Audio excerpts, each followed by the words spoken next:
કાવતરું કોણ કરી રહ્યા છે? આનાથી કોને ફાયદો? ગાડીઓ તોડીને રસ્તા પર આવીને પોલીસને પથ્થર મારવાથી ફાયદો કોને આમાં?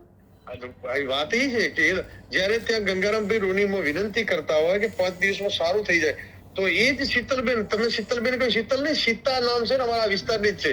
એમણે ખુદ 3-4 વખત છૂટાછેડા લીધેલા છે, અલગ અલગ સમાજોમાં લગ્ન કર્યા. એ મંચ ઉપર એમ કે લઈ દો, તમે જ સમાજના કેવા નથી ક્યાં જતા રહ્યા હતા, હવે આવા લોકો આવીને પ્રવચન કરી દે ને માત્ર શાંતિ ડોળવાની વાત કરે છે. આ યુવાન જે દોડગામનો ભાઈ વિડીયો મૂકીને આવેદન પત્ર આપવા આજે આવ્યા, એમના કુટુંબ જ 2 બીજા સમાજની દીકરીઓ છે, એ એમને સમજાતું જ નથી. અને આ દીકરી જયારે આગેવાનો ચૌધરી સમાજના અને રબારી સમાજના મથી રહ્યા એક સારો રસ્તો નીકળે. આમાં ચૌધરી સમાજનો કોઈ વિષય જ નથી, ચૌધરી સમાજ ક્યાંય નથી, માત્ર 2% લોકો ચૌધરી સમાજને બદનામ કરવાનું કાવતરું કરી રહ્યા છે. ઠાકરસિંહ, આમાં રાજનીતિ થઈ રહી છે? મને, હું તો ગામડાનો માણસ છું એટલે રાજનીતિની બહુ ખબર ના પડે, પરંતુ આ 2% લોકો ચૌધરી સમાજને બદનામ કરવાના, ચૌધરી રબારી સમાજ કઈ રીતે અમે એના પ્રયત્ન કરે, પણ ચૌધરી સમાજના આગેવાનો બહુ સજ્જન છે, રબારી સમાજના આગેવાનો સજ્જન. એ ક્યારે સમાજ અમે આવે એવું નહીં થાય.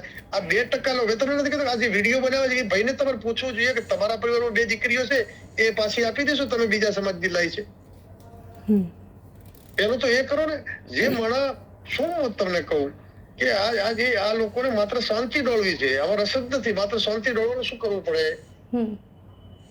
ઠાકરસિંહ, કિંજલ રબારીના કેસથી આખી ઘટનાઓની શરૂઆત થઈ, એના પછી કંકુબેન આવ્યા, એના પછી ખેડાની દીકરીની વાત આવી, તો એ પાટણની દીકરી તમે પાછી આપશો, રબારી સમાજ આપશે, એના પ્રયત્ન થઈ રહ્યા છે કે પછી કંકુબેન સાથે વાતચીત થઈ? કોઈ પણ દીકરીઓની સાથે, જેના મા બાપ સાથે મારી સંવેદના હોય, આ રબારી સમાજના યુવાનોએ મહેનત કરીને આ દીકરીને સમજાવીને લાવી છે. એમાં ચૌધરી સમાજને આગેવાનો અને બધાનું સારું લાગે એટલે બધાએ કીધું કે ચલો મદદ કરીએ. એમણે લાગણી રાખી તમે લાવો, લેવા એમને જવું પડે, એ ના આપે તો અમે મદદ કરીએ, એને સમજાવવા જવું પડે. આ તો એવું કે તમે લાવી આપો. ભાઈ, આ રબારી સમાજના યુવાનો લઈ આવ્યા છે એને સમજાવીને.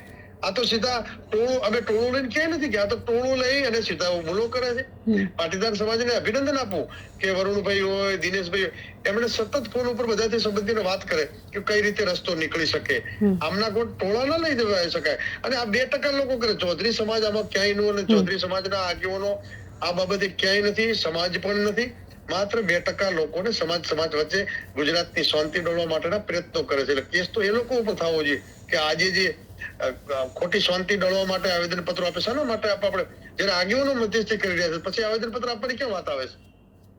ઠાકરસિંહ, બધા એવું કહી રહ્યા છે કે આખી બબાલની શરૂઆત તો ઠાકરસિંહે કરાઈ. જ્યારથી એવું કહે છે કોઈની દીકરી લાવીશું નહીં, કોઈની દીકરી આપીશું નહીં, તો પછી ત્યારથી જ બધી બબાલો શરૂ થઈ. અમે લાવી છે ને,